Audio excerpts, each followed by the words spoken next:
direct des entrailles de CKRL, voici les Geeks contre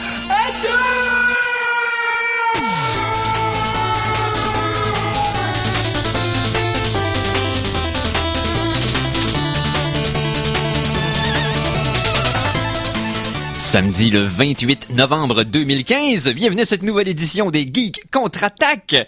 Et là, c'est le trio de base, le trio fondateur, le trio original qui vous parle, c'est-à-dire Éric Lajoie à l'animation, Simon Boucher à la co-animation. Bonjour, c'est qui est la frite, c'est qui est le burger, c'est qui est la liqueur? Ok, c'est qui est la frite, c'est qui est le burger et c'est qui est la liqueur? Ben oui. Ok, on discutera ça à la pause. Ok.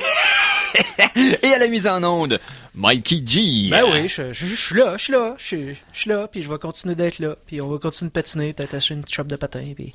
Hey! Je pense qu'Éric, c'est la liqueur à bien y penser, vu qu'il consomme beaucoup de Pepsi. Ouais, on va dire ça comme ça. Ce n'est pas une pub de Pepsi. Non, pas du tout. Ça pourrait être n'importe quel autre liqueur, mais c'est souvent le Pepsi. Donc, je pense qu'on s'épivarde, on s'écarte. On va y aller directement. En nouvelle en vrac. Pour apprécier les meilleures sources d'informations, vous devez vous exposer au pire. Voici les Geektualités. Alors, les Geektualités, avec Simon Boucher. Qu'est-ce qui s'est passé cette semaine selon toi, mister? Plein de choses!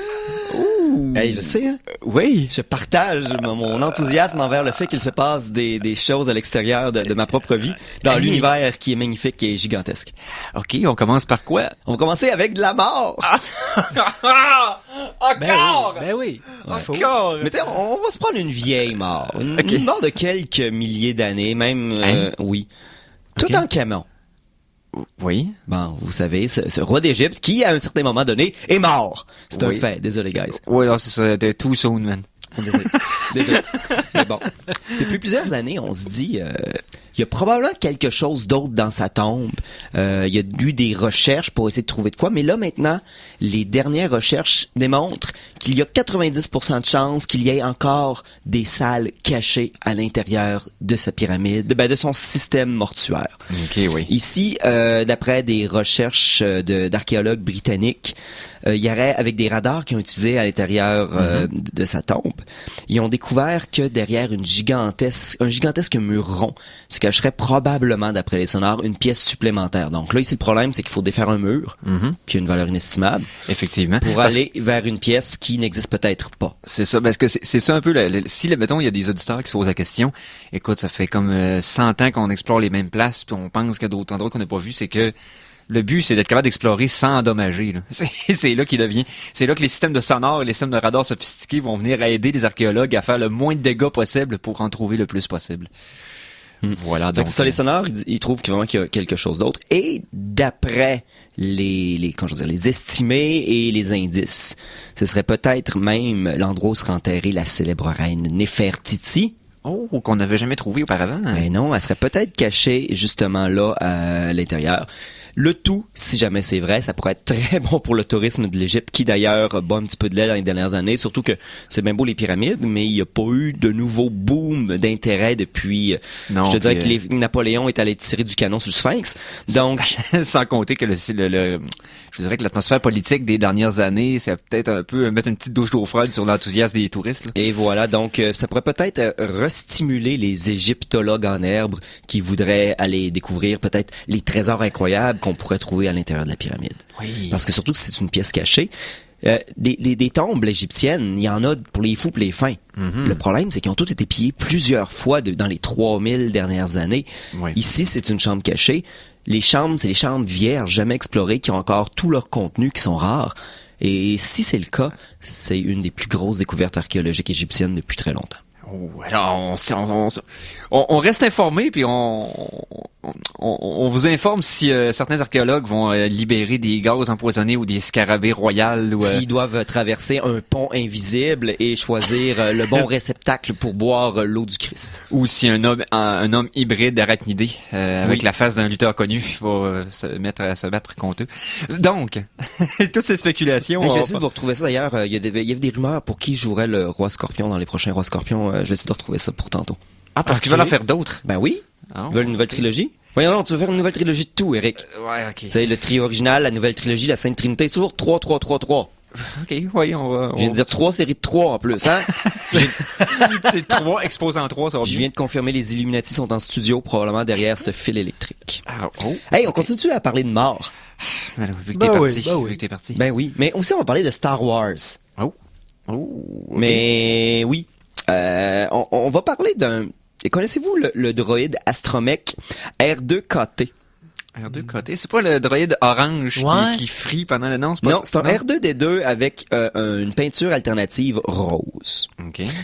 En gros, c'est une histoire triste, mais qui montre ceux qui se rappellent un peu au début de l'éveil de la force. Quand J.J. Abrams avait dit que l'input des fans serait beaucoup plus grand dans ce film-là, Ok. et que d'ailleurs, l'astromech qui sert à faire R2D2 dans le film a été créé par des clubs de builders de R2D2. Ok. Bon.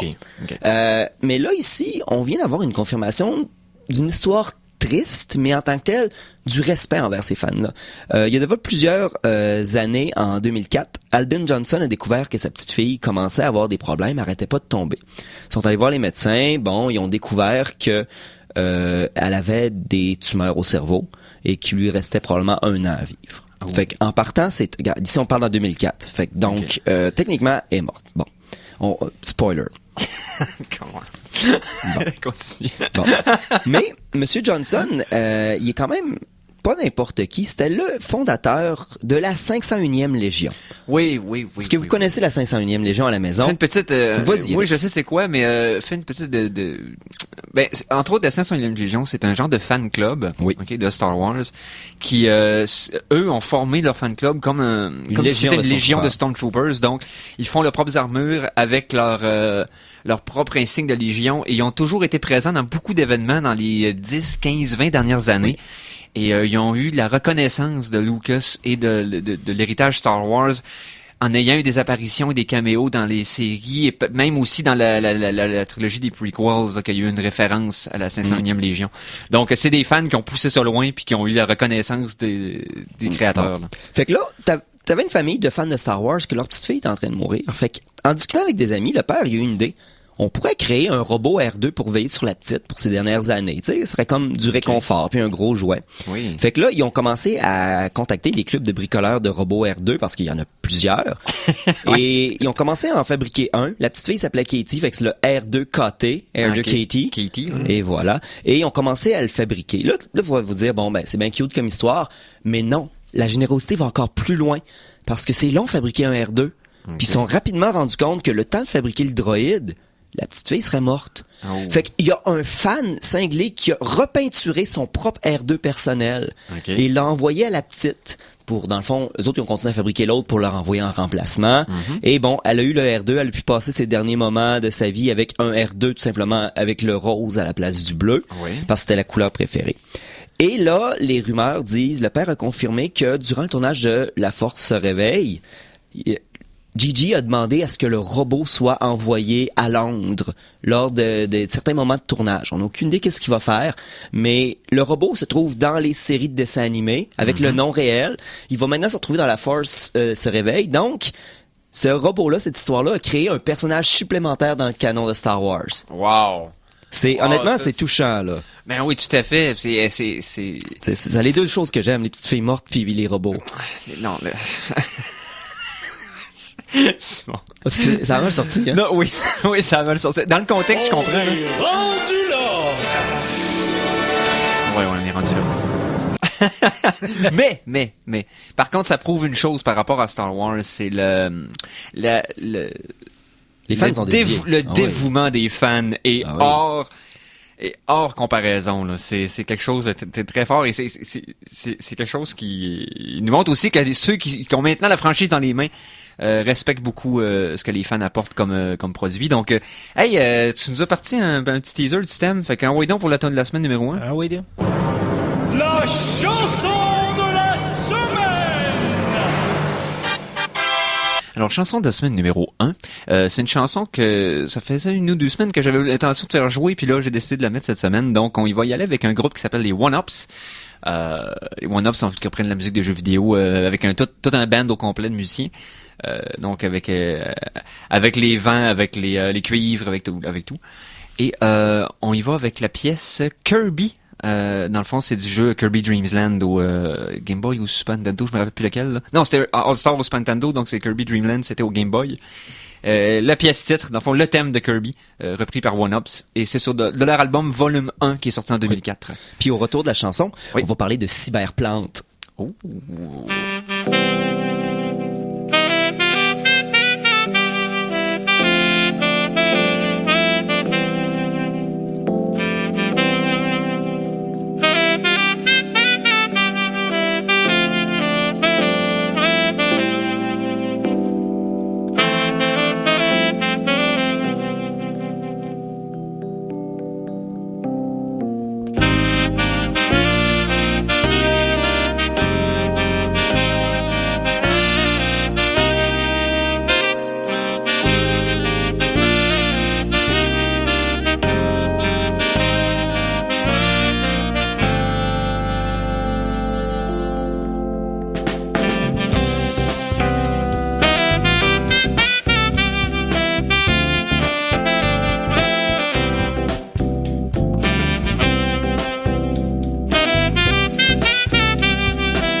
Ben oui, hein, ça groovait-tu pas à peu près? Nous sommes de retour pour vous jouer un mauvais tour. Et les one-ups qui invoquent un style lounge, là, qui nous sortent de la musique de Kirby. Moi, je trouve ça écœurant, j'adore cet album-là. Volume 1, volume 2, le band de one-ups, surveillez sur Bandcamp, ils ont un Facebook aussi. Écoute, moi, j'adore la qualité du matériel qui sort d'année en année. Ils ont fait aussi un album complètement dédié à Super Mario Kart pour les fans du jeu. Donc, si ça vous intéresse, voilà, c'est disponible sur leur Bandcamp à tout le moins. Donc, tu allais nous parler de cyberplantes. Oui.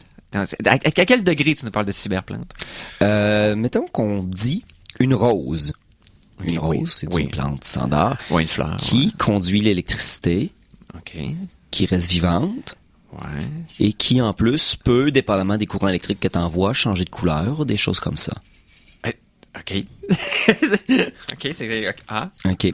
Dans le fond, c'est le monde de la botanique et puis de l'électronique personnelle qui sont mélangés. C'est des scientifiques dans le sud de la Suède qui ont réussi à infuser à l'intérieur de la plante la capacité de conduire l'électricité en remplissant ses cavités, dans le fond, ses veines, avec un polymère qui conduit l'électricité. OK, qui endommage pas les tissus de la plante, dans le fond. Non, quand exactement. l'électricité- Elle peut continuer à vivre, mais en plus, elle va conduire l'électricité. Ça permet à ce point-ci de se servir de cette plante-là comme d'un conducteur ou d'un transmetteur d'électricité, d'y intégrer des petites modifications aussi, mais la plante, elle, va continuer à grossir. Il faut juste s'assurer que le polymère reste en quantité assez abondante dans son système pour qu'elle continue à être fonctionnelle. OK.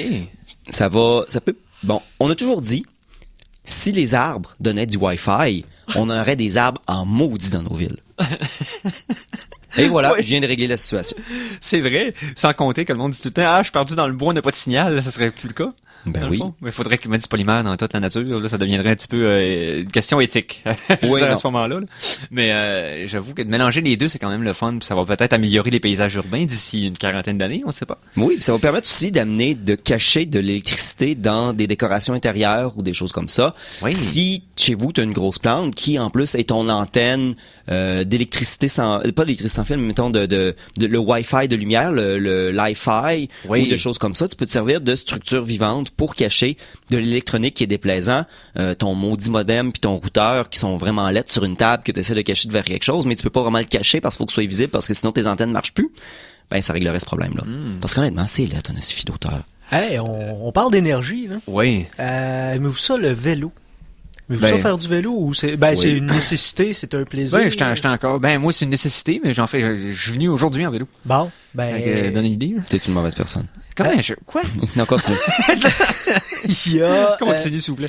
il y a un test qui va être fait dans des villes en Inde. C'est une initiative, Billions in Charge. C'est un milliardaire qui a dévoilé une invention. C'est un vélo hybride qui est capable de fournir de l'électricité grâce à l'énergie mécanique humaine. Donc, Bref, une dynamo, ça fait longtemps que ça existe. Ça. non, mais c'est que l'affaire, c'est que tu peux prendre ton vélo pour te déplacer n'importe où. Ça emmagasine l'énergie dans une batterie et le plus intéressant là-dedans, c'est que c'est la performance de cette batterie-là. 1 heure de vélo peut fournir de l'électricité pendant 24 heures pour une maisonnée là, ordinaire. Oh, ok, non, là, c'est une grosse différence. Là. Donc, Ok. tu pédales pendant 1 heure. Imagine les cours de spinning. Après ça, ils vendent leur batterie, ils louent leur batterie. Non, mais... Dans le non, fond, mais... tu ne paierais pas pour aller à ton cours de spinning. Tu pourrais même être payé si t'es bon. Ben, c'est ça. Joanie Ah ouais? Autriche. Ben ouais, tu pourrais fournir l'électricité à, je sais pas, une petite famille pendant une journée. Ben, c'est ouais, quelque ouais. chose. Et évidemment, bon, ça va être testé dans des régions au sud dans le sud de l'Inde, parce que c'est une des régions une des nombreuses régions au monde qui a pas accès régulièrement à de l'électricité. Donc, ils vont faire le test sur le terrain dans ces régions-là. Ouais, Et sans puis, compter que la densité de population fait en sorte qu'il y a beaucoup de cyclistes au prorata, comparé, mettons, aux véhicules à moteur. Là, imagine les embouteillages qu'il y aurait si tout le monde avait des véhicules à moteur, justement. Mais Ouais. et puis aussi, c'est que c'est vraiment pas cher. Ils estiment le coût à $100 pour ça. Ça s'appelle Free Electric. Fait que ça coûterait $100 pour avoir une source d'énergie complètement gratuite, renouvelable, puis... gratuite à 50$ près, là. Oui, mais Ouais, c'est ça. on s'entend-tu que tu rentres dans ton argent assez rapidement? Ouais, c'est ça, merci. ça se repaye vite, là, sans compter que... Non, c'est ça, c'est... wow! Mm. Ouais, on lui souhaite que ça fonctionne numéro 1 puis que ça soit exporté partout. Mon Dieu Seigneur, ça serait parfait, ça. On se libérerait de l'hydro. Ben, il y a plein de moyens maintenant de se libérer de l'hydro. On a parlé, là, quelques semaines, quelques mois, je crois, la batterie résidentielle d'Elon Musk. Oui, le Powerwall. Powerwall, Ouais. exactement. Il y a plein de technologies comme ça qui avancent, mais ici même au Québec, on a une bibliothèque qui a un taux d'utilisation électrique nul. Dans le sens que l'été, elle produit plus d'électricité qu'elle en a besoin et elle le renvoie dans le système électrique. L'hiver, elle est en déficit parce qu'il faut le chauffage. Mais, dans le fond, la quantité qu'elle redonne, ben, elle en prend autant, est supérieure ou égale à ce qu'elle prend durant l'hiver. C'est grâce à de la géothermie puis des systèmes solaires. Mais la bibliothèque a été construite en pensant à ça pour avoir, ça a coûté cher, oui, mais c'est des premières expériences comme ça qui permettent de créer l'infrastructure informatique parce que c'est uniquement géré par des ordinateurs en permanence. Et puis, si on n'a pas les outils, ça peut jamais se rendre à tout le monde. Sans compter que le coût de base est plus vraiment important si à long terme, c'est quelque chose qui devient comme complètement payant pour tout le monde. Là.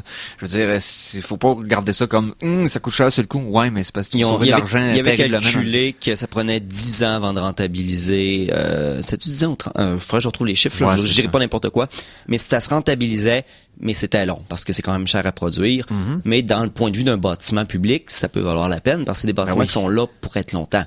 Exactement. Puis c'est le genre de choses on va construire une mairie qui, dans 5 ans, on va la raser pour le fun. Puis on s'entend que l'investissement de base, dans 30 ans, une fois que ça va s'être repayé, on va être mort de rire à ce moment-là. Là.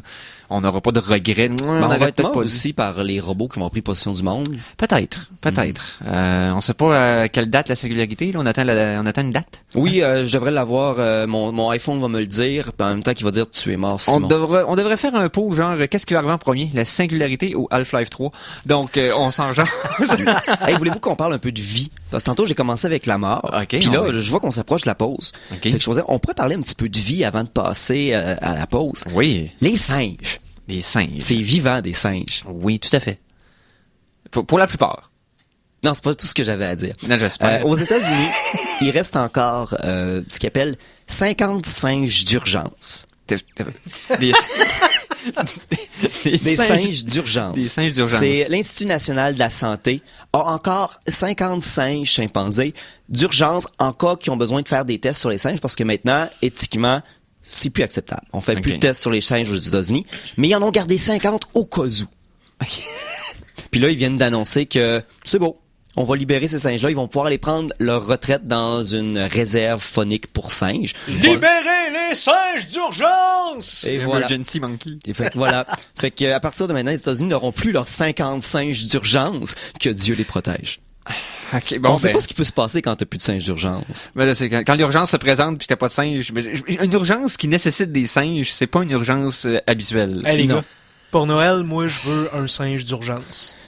Hey, ça pourrait être cool. Ça vient peut-être un peu comme les Saint-Bernard avec un petit baril d'alcool autour du cou, puis un genre de sac à dos avec un kit de pansement. Oublie ça, il serait tout le temps sous. Ouais, on a. T'as raison, ils savent comment ouvrir les petits tonneaux. Hein. Ouais. Ils vont boire le Beaujolais. Non, inacceptable. Ben, je vais demander ça au Père Noël, un singe d'urgence. Peut-être que si... ouais. Excusez, je pensais pas que mon singe d'urgence allait pogner comme ça. Hein. Eric, on va-tu une petite intermède musicale d'1 minute? Puis, ouais, c'est ça. Puis on va revenir pour la deuxième demi-heure avec... on va commencer ça avec un invité. Un invité qui va nous parler d'un projet qui s'en vient dans les prochains mois, donc ici dans la région de Québec. Donc, restez des nôtres. Alors attention, ici c'est François Pérusse et ce que vous écoutez en ce moment, c'est les Geeks contre-attaque. Fait que, watch out. À CKRL 89,1. Salut les geeks! Vous avez soif d'informatique, de cinéma, de jeux vidéo, d'humour douteux et de tout ce qui se passe dans les confins de l'Internet? Eh bien, abreuvez-vous à la source des Geeks contre-attaque, tous les samedis 14h à CKRL 89.1. Et sinon, ben, vous pouvez boire un verre d'eau. Hein. C'est tout le temps un winner de s'hydrater. C'est important, l'eau dans la vie. J'ai plus rien à dire, là.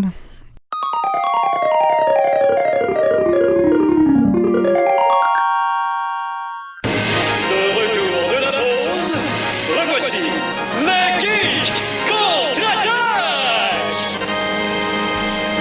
Et re-bienvenue à cette deuxième partie de l'émission Les Geeks contre-attaque. Oups, ça là. Hey, c'est mon micro. Ouais, bon, on va le présenter de façon adéquate. Mikey, s'il te plaît. Oui. Les Geeks du contre-attaque souhaitent la bienvenue à l'invité de la semaine. Hey, c'est moi l'invité de la semaine? Oui, l'invité de la semaine. J'ai ce very titre-là. important person. Hey, j'ai ce titre-là. Oui. Je suis tout nerveux. OK, donc on va t'introduire de façon adéquate. Donc, tu fais partie de notre recette d'entourage, mais surtout, t'as un projet qui s'en vient dans les prochains mois, dans le fond, une pièce de théâtre, pour être plus précis, Oui. basée sur un film dont peut-être certains de nos auditeurs se souviennent. Un classique. Un classique. Oui. Donc, Guy Langlois. Bonjour Éric Lajoie. Bienvenue en Bonjour studio. Simon Boucher, gens que je connais pas du tout. Non. Non, votre présence m'intimide. En plus, j'ai gardé mes lunettes de soleil en studio juste pour faire chier. Je les ai enlevées, là, parce que je me suis dit, comédien qui va faire une entrevue, ça a besoin de lunettes de soleil pour regarder directement dans les yeux du monde. Il y a juste Corey Hart qui peut porter ses lunettes de soleil quand il veut. Et là- Non, et- pas quand il veut. Non, C'est durant à la nuit. scène. Durant la nuit, tout simplement, ouais. C'est seulement Mais la- ouais, on divague. Le Père Ouais. Noël est une ordure. Oui, Le Père Noël est une ordure. C'est un film classique de Noël. Ben, c'est parce que c'est un pas une film. affirmation, ok. Ouais. C'est un film, mais c'est une pièce avant d'être un film. Effectivement. C'est bon, pour mettre en contexte, le Père Noël est une ordure qu'on joue au Studio P du 12 au 16 décembre prochain avec la troupe Marcel et Fils Théâtre d'occasion. Et oui, le Père Noël est une ordure, les gens connaissent le film, mais c'est une pièce qui est créée par Le Splendide, qui est une troupe de théâtre française qui était, il y avait Thierry Lhermitte dedans, il y avait Marianne Chazelle, etc. Christian Clavier aussi. Ah oui. Et puis fin des années 70, il crée cette pièce-là, gros hit, il décide d'en faire un film, c'est la même équipe qui a créé et le film et la pièce. Les gens connaissent beaucoup plus le film, par contre la pièce est jouée et rejouée à travers la francophonie depuis 30 ans environ, ouais, Ok. effectivement. Et là nous c'est notre tour de jouer ça pour la deuxième année de suite en fait. Parce Ok. qu'on l'a joué l'année dernière au Studio P. Et ça a été un franc succès, dois-je dire, 5 représentations. Et puis, on remet ça cette année. Et on espère avoir le Yes. même succès. Yes, donc 12 au 16. Donc c'est vraiment, c'est 5 jours consécutifs, là, c'est Ouais, ça? c'est ça. OK. Donc, qu'est-ce que... Oui. Ok, avant qu'on s'en aille trop là-dessus, je veux pas que tu nous spoiles n'importe quoi, mais le Père Noël est une ordure. À Ouais. première vue, ça me semble pas une histoire de Noël classique, pleine d'amour et de petites filles cancéreuses qui est guérie Non, magiquement. non, puis parce qu'il faut d'hommes volants gros puis de reines bizarres. Ce qu'il faut savoir, c'est que le titre, Le Père Noël est une ordure, c'est le titre officiel de la pièce et du film, mais auparavant, la pièce et le film devaient s'appeler Le Père Noël s'est tiré une balle dans le cul. Mais finalement, ça a été changé, et c'est très vrai ce que je vous raconte, ça a été changé pour Le Père Noël est une ordure. Et c'est peut-être un peu moins trash. De mais... 2 mots, on choisit le moindre. Ouais, effectivement. Mais non, effectivement, ça se passe dans le temps de Noël, mais c'est pas une pièce de Noël. C'est vraiment pas cute, c'est pas mignon, c'est plein de personnages dérangeants. Un peu comme Piège de cristal, dans le fond. Ça se passe à Noël, mais c'est pas un film Ouais, de Noël. Effectivement. Ben écoutez, l'histoire, écoute le lien, j'adore. L'histoire en fait, c'est simple, c'est que c'est deux bénévoles, Pierre et Thérèse, qui travaillent dans un centre pour les désespérés. En fait, c'est Oh des gens boy. c'est des gens qui appellent pour le soir de Noël pour dire je suis dépressif, ça va pas bien, j'ai besoin de parler. Alors eux sont là pour écouter les gens dépressifs au téléphone. Et la marde va pogner, si je peux dire, dans ce local-là de bénévoles. Il va y avoir d'autres personnages qui vont rentrer, dont un travesti dépressif qui est pas supposé d'être là. Il va y avoir également le Père Noël qui est le chum, en fait, d'une itinérante qui a un problème de langage, qui est intelligente comme une enfant de 4 ans. C'est épouvantable. Et en plus, ce Père Noël-là, ben, c'est moi qui le joue en plus. C'est un homme violent, hypocrite, manipulateur. Écoute, là, il y a tous les défauts du monde. Il va y avoir également le voisin d'en haut qui reste en haut du bureau, qui est un Tchécoslovaque envahissant qui vient chanter des chansons de Noël au moment les plus inopportuns à la gang de monde qui sont là. Donc c'est tout un amalgame de gens qui se retrouvent là dans ce local-là. Ils sont pas supposés d'être là, mais ils arrivent un après l'autre. La marde pogne là-dedans. Ça s'engueule, ça se tire du gun. C'est vraiment pas chic. Je vous dis là, c'est juste le titre, Le Père Noël est une ordure. Ben c'est Ça comme donne une idée du ton. c'est l'affaire la moins pire qu'il y a dans la pièce, c'est le titre. Ok, donc C'est un genre extrêmement de- drôle. C'est un huis clos, ça se passe Oui. toujours dans la même pièce. Oui, oui. Dans le fond, la mise en scène, c'est toi qui t'en occupes Non, aussi? c'est Léonie Grenon Ok. qui était l'assistante à la mise en scène l'année passée, et cette année, c'est elle qui s'occupe de la mise en scène. Oh. Ok, donc toi, t'es comédien. Tu peux me nommer 2-3 autres comédiens qui vont être dans la Simon pièce? Trudeau, Camille Ah, Proust, Mathieu Turcotte, Alexandre Marchand. Simon Trudeau qui faisait partie de l'équipe originale des Geeks contre-attaque, pour ceux qui s'en rappellent. Voilà. Et qui joue Pierre. Il faut Oui. savoir que les deux personnages centraux de cette histoire-là, Pierre et Thérèse, les deux bénévoles, sont deux personnages coincés, qui sont frustrés sexuellement en dedans d'eux autres, puis ils osent pas montrer quoi que ce soit. Ils sont super coincés. Puis tout ça va exploser, évidemment, au fur et à mesure que la pièce avance. Exploser dans le bon goût. Exploser dans le... Oh non, pas dans le bon goût. Non, absolument pas. J'avais mon sarcasme à on. C'est une pièce qui est vulgaire, qui est extrêmement rapide, qui est extrêmement... C'est un bijou. Vraiment, là, c'est un moment où est-ce que on regarde, tous les tabous sont pas mal étalés au grand jour dans cette pièce-ci. Puis, vous avez fait la pièce l'an dernier. Oui. Comment qu'on aborde une deuxième année d'une même pièce? On essaie de bonifier, de peaufiner certains éléments qui faisaient défaut l'année dernière. On a 2 nouveaux comédiens d'ailleurs. Marie-Josée Godin qui joue Thérèse, qui remplace Annie Veillette qui jouait l'année dernière. Également le rôle de Preskovitch, qui est le Tchécoslovaque, a été changé aussi. Donc on a 2 nouveaux comédiens qui jouent ces personnages-là, qui amènent une nouvelle couleur. Donc eux amènent une nouvelle couleur, ça change, ça teinte le jeu des autres comédiens aussi, ça teinte la mise en scène. Donc, une deuxième année, ça nous permet un peu de changer des choses, puis de faire des choses qu'on s'était dit l'année dernière. Ah, c'est plate qu'on n'ait pas fait ça, puis là, on le fait cette année. Ça mène la pièce dans une autre direction. C'est toujours le même texte, c'est toujours la même chose, mais on y donne des nouvelles intentions, des nouvelles couleurs, puis c'est un produit qui donne... C'est très intéressant, là, ce que ça donne au final. OK, donc à quel endroit qu'on peut se procurer des billets, dans le fond, mis à part le Studio P? On écrit à Marcel et Fils Théâtre d'occasion @hotmail.com. C'est une très longue adresse, on va la changer l'année prochaine. Marcel et Fils Théâtre d'occasion @hotmail.com, ou si vous connaissez les comédiens, bien sûr, vous allez les chercher, ou vous appelez au Studio P, ils vont vous référer, sont $15. OK, $15, donc c'est du 12 au 16. Nous, ce qu'on va faire, c'est qu'on va mettre l'adresse email pour contacter sur la page Facebook des Geeks Contre-Attaque. Oui. Et écoute, c'est très simple dans le temps de Noël d'avoir quelque chose qui a un ton un peu plus... Oui, c'est satirique, c'est c'est violent, c'est noir, c'est drôle, c'est hilarant. Là, les gens qui aiment l'humour noir, vous allez être ravis. Et ceux qui sont tannés des tunes de centre d'achat à répétition. Ah, Noël, c'est lourd. C'est lourd de bonheur puis de plaisir. Puis des fois, t'es juste content de pouvoir être amer. Effectivement.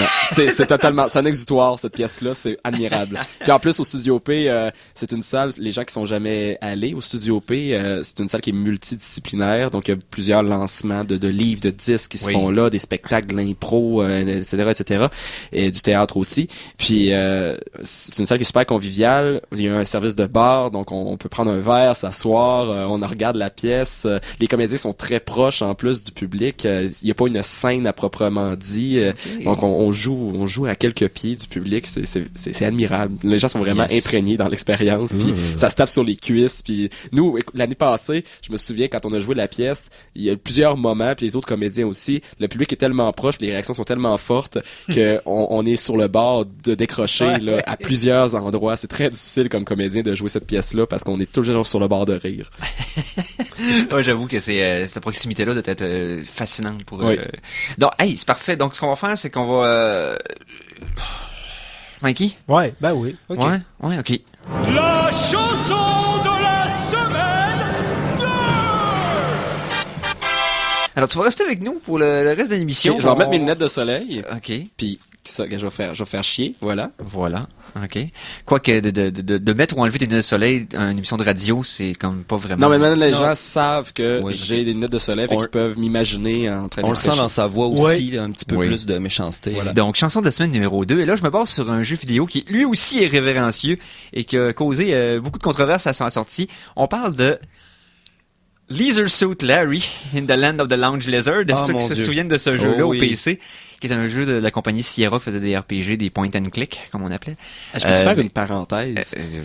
Moi, je suis vraiment pas un gamer dans la vie. Okay. Là, vous m'amenez dans un territoire vraiment spécial. Je vais embarquer.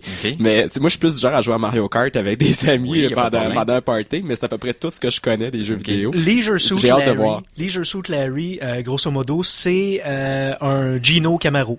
OK. C'est ça, c'était un jeu de rôle à l'époque, mais orienté pour les adultes. Dans le fond, il y avait beaucoup de thèmes adultes, mais là, on parle de mi-80.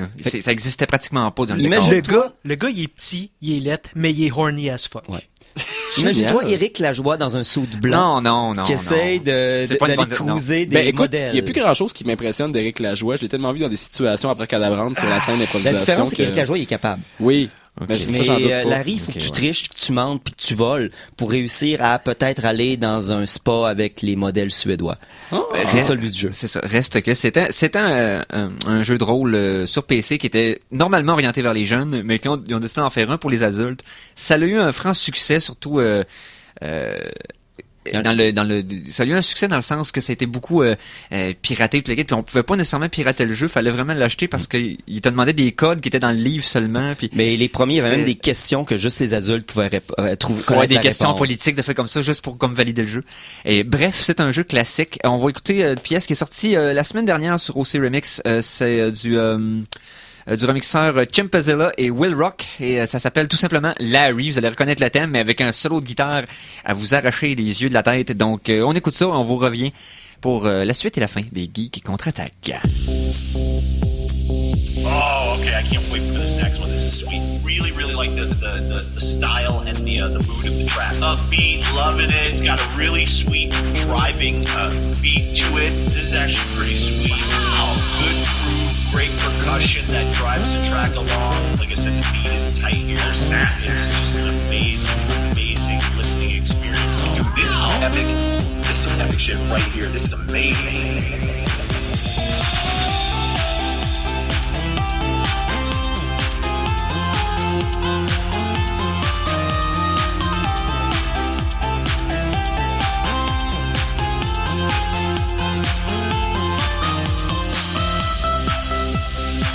I would honestly put this maybe in my top 5 of anything I've ever heard.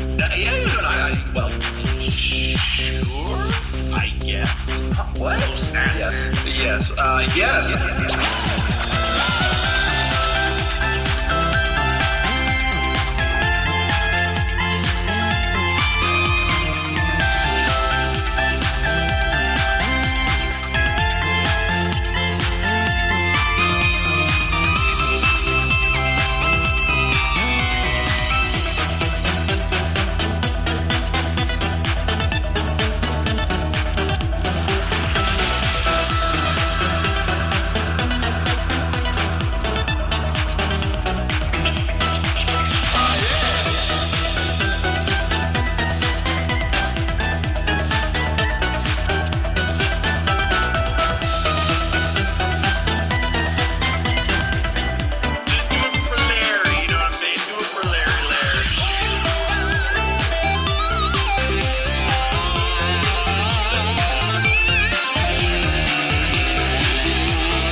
Ok, hey!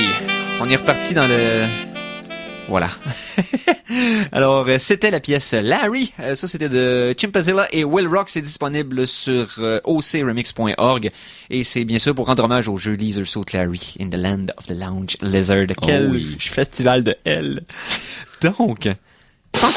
Chronique Cinéma!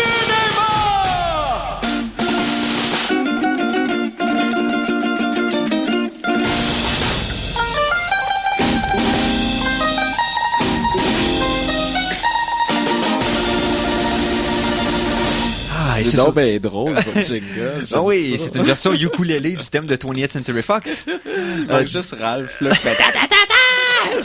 C'est sympathique, Ralph. Donc, Chronique Cinéma cette semaine est sortie une bande-annonce qui qui a agréablement surpris bien des gens. On parle de Captain America Civil War, donc la bande-annonce complète qui est sortie cette semaine, et ils ont révélé beaucoup plus de choses qu'on ne pensait. Pas bien sûr aucune divulgation de l'histoire ou de certains éléments, seulement juste des personnages qu'on pensait pas avoir de façon aussi détaillée dans la bande-annonce. Et non, honnêtement, à date, il y a beaucoup de bons commentaires. T'en as pensé quoi, toi, Simon, premier?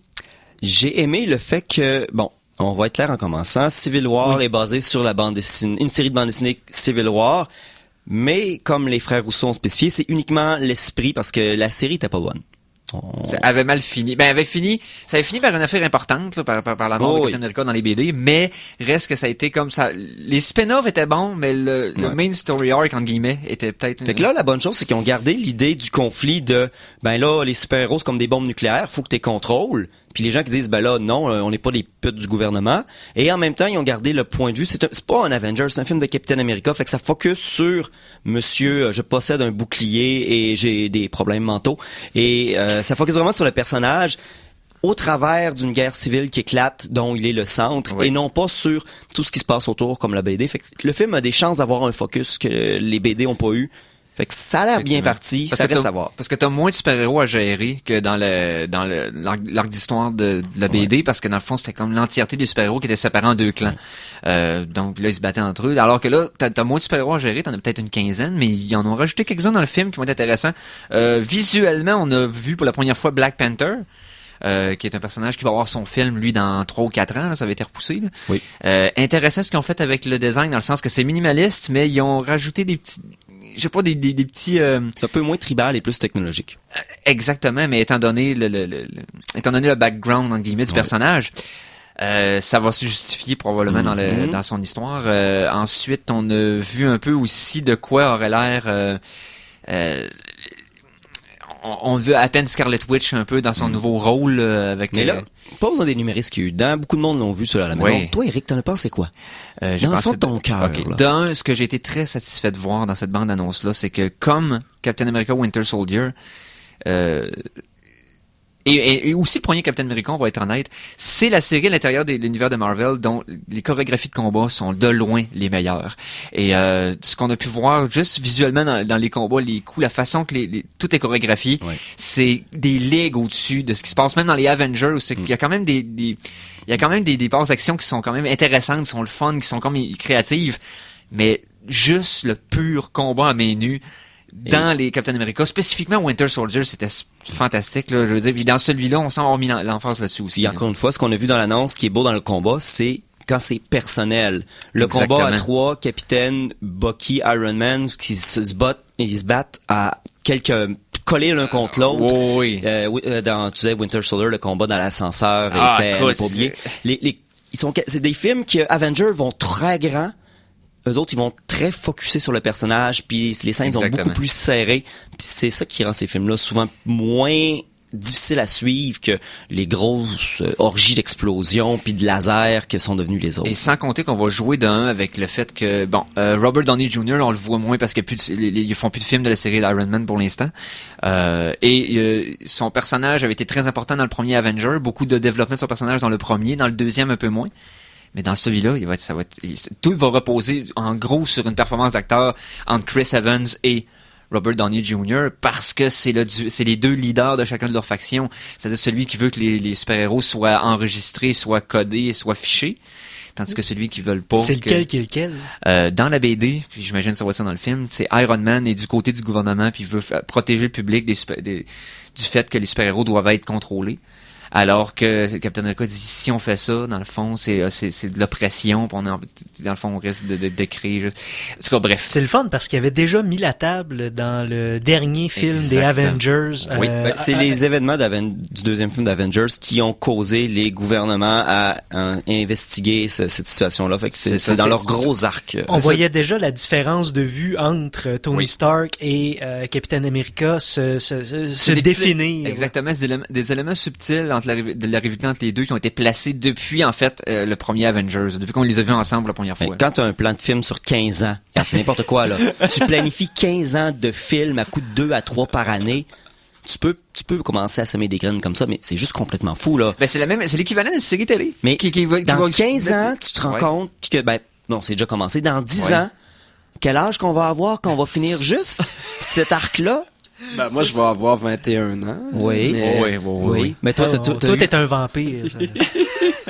Mais c'est ça, c'est que dans le fond, ça nous permet de placer les éléments comme une série télé va en placer dans la première saison pour être révélé dans la deuxième, etc. Mais là. les films, cet arc de film-là va se terminer, puis mon enfant pas encore né va probablement être sur la fin de son primaire quand les films vont finir. C'est terrible, hein? Moi, honnêtement, j'ai pas la patience de m'investir 10 ans dans quoi que ce soit. Puis là, il m'avait un arc de film de 15 ans. Voyons donc. OK. Donc, moi, pour l'instant, je dirais que la qualité du produit est à la hauteur des envergures Il qu'on y a avait. eu un léger essoufflement dans les ventes de billets. J'ai hâte de voir si l'engouement va pas mourir, parce que si t'as un plan de 15 ans avec des contrats de 15 ans, t'es obligé de faire des films pendant 15 ans. Si le style meurt complètement, ben t'es dans la mort. C'est un acteur qui meurt, ils vont juste le remplacer? Ou... Ben, Ils ont l'air de vouloir dire que si un acteur peut plus, il retire le personnage. c'est ça, le plus Puis possible. c'est pour ça que les contrats qu'ils ont donnés, c'est pour cet arc-là, puis c'est des contrats de 7 films pour toi, contrats de 5 films pour toi. Exact. Parce que dans le premier film qu'ils ont fait Marvel, on parle de Iron Man 1. L'acteur qui jouait Rhodes, le colonel Rhodes, qui est dans le fond le War Machine, qui est un ami d'Iron Man dans Un autre militaire. gars dans un sous en métal. C'est ça. Donc ce gars-là était joué par Terrence Howard et a été remplacé par un autre acteur dans le deuxième Iron Man parce qu'il y avait eu des demandes salariales trop élevées. Étant donné que ce personnage secondaire, il voulait avoir un salaire équivalent au personnage principal, etc. Donc ils l'ont déjà fait. C'est pas exclu. Le premier Hulk, c'était Ed Norton qui jouait, puis il avait voulu avoir beaucoup plus d'influence sur le script que ce que les créateurs voulaient. Donc ils l'ont changé pour un autre acteur aussi, mais les deux fois, ils ont remplacé par des acteurs très compétents. On parle de Don Cheadle pour War Machine et on parle de Mark Ruffalo pour Bruce Banner Hulk. Mais c'est pour ça que maintenant aussi, c'est des contrats à long terme. Ils se font plus Exactement. avoir. Là, ils ont fait des erreurs dans leur premier film. C'est comme, oh, les acteurs, ça a des revendications, puis ça veut de l'argent. Wow, on va régler ça tout de Ben, suite. ça les gêne pas de payer pour les acteurs qui veulent vraiment Oui, voir. oui. là. C'est juste qu'ils peuvent pas se faire ça de façon Ben, étendue à toute Je pense que Robert casting. Downey, ils ont étendu son contrat, ils ont fait rajouter des films dedans ou quelque Oui. chose. Fait qu'il a probablement pu demander un bon montant. Oui. Là. Il est passé de has-been qui avait pas une scène à homme très très riche Mais- qui peut acheter beaucoup de belles choses. Sans compter que Downey a comme légitimisé le départ de l'aventure cinématographique de Marvel, parce que c'est lui qui a rendu le premier Iron Man crédible et qui s'est rendu un film vraiment à part entière, un excellent film, même pas de super-héros tout court, là, juste un bon film tout court, le premier Iron Man. Et ça les a aidés à avoir un air d'aller pour créer dans le fond l'univers cinématographique. Là maintenant tout le monde veut faire ça. Là, il y a des univers partagés de.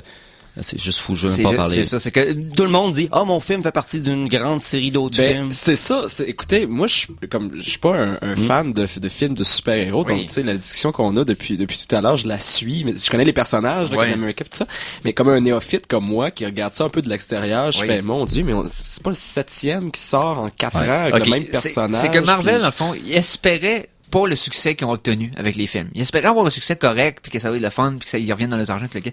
Ça a explosé, c'est devenu extrêmement populaire. Et ça l'a fait en sorte que la légitimité de faire un film ou deux par année à un moment donné, qui suivait le même univers, qui se passait dans le même pattern, est devenu comme, et c'est devenu comme nécessaire à ce moment-là, devenu automatique par rapport au succès. Les autres, depuis quelques années, essaient de artificiellement créer ce phénomène-là. Et ce qui est pas nécessairement, ça c'est un succès qui est arrivé, qui a pas été les comme, autres, on parle de DC. on là. parle de DC, puis on parle aussi Pas de 2-3 Sony, autres essais. ouais. Universal essaie de faire ça avec les monstres. les monstres, Les là, monstres classiques, Frankenstein, Dracula, etc. Il y a même Transformers. Il y a eu les 3-4 premiers films, mais là, ils ont un plan de 5 films, incluant des films non reliés spécifiquement aux Transformers puis tout ça. Si je parle juste des Transformers en tant que jouet, ils ont Ouais. maintenant une plateforme multidisciplinaire où c'est des bandes dessinées puis des jeux vidéo qui vont introduire les lignes de jouets dans un arc d'histoire avec les dessins animés, les bandes dessinées, les jeux, les personnages qui sont sortis en figurines pour à tous les 2-3 ans repartir un nouvel arc Mais c'est pas- multidisciplinaire Puis entre pour être plusieurs honnête- projets de vente. Là. C'est pour être honnête aussi, ce qui arrive, c'est que Marvel, mettons, et DC sont particuliers dans le sens qu'ils arrivaient avec du matériel accumulé depuis 50-60 ans. donc de comic books qui ont été écrits pendant une longue période de temps. Donc, tu te bases sur des arcs d'histoire simples et tu as du matériel à pu finir pendant des années, alors que d'autres compagnies essaient de le faire avec du matériel qui donne pas le potentiel pour faire une série. Regarde, moi, j'ai 30 ans de fanfiction de snorkels dans mon cartable, mais je peux pas nécessairement en faire une série de films interconnectés avec les gens de l'Atlantide. C'est ça, c'est que Transformers, par exemple, tu viens d'en le nommer, n'a pas le matériel de base accumulé qui va leur permettre de faire une série de 15 films. Là. Ils ont des... Mais c'est parce que maintenant, ils ont commencé à intégrer des franchises qui appartiennent à Hasbro à travers non officiellement les Micronauts sont maintenant, j'ai aucune idée c'est quoi, mais c'est genre des micro-machines mélangées des Transformers. C'est ça, des Transformers minuscules ou des Transformers géants sont maintenant officiellement partie du canon Transformers. Pour être capable de les intégrer au film. Exactement. Fait qu'ils vont aller chercher. Regarde, Hasbro, c'est quoi d'autre, genre peut-être ma petite pouliche. Peut-être des robots avec des pouliches qui vont se battre dans l'espace. Moi, j'attends ça. Mais il y a une logique dans tout ça, une logique d'histoire, une logique de scénarisation. Parce que tout est interrelié, puis c'est magnifique. C'est un piège à con. T'en as vu un, tu veux voir l'autre. Parce que t'as peut-être manqué une bout d'information. Ce qui est aussi magnifique, c'est l'émission qui s'en vient, Mikey. Ben oui, c'est les oreilles ailleurs. Yes, avec Michel Monette. Donc, merci d'avoir été là. Merci à Guy. Ça fait plaisir. Yes, d'avoir été là à l'émission. Donc, on rappelle la pièce Le Père Noël d'une ordure du 12 au 16 au Studio P. Merci à Simon. Je m'en vais m'acheter une pouliche au cas où qu'elle peut se transformer en canon pour mon dévastateur. Et merci à Mikey, bien sûr. Suivez-nous sur Facebook, suivez-nous sur YouTube également. Et merci surtout à vous autres, la gang de fous. On se voit la semaine prochaine. Salut les geeks.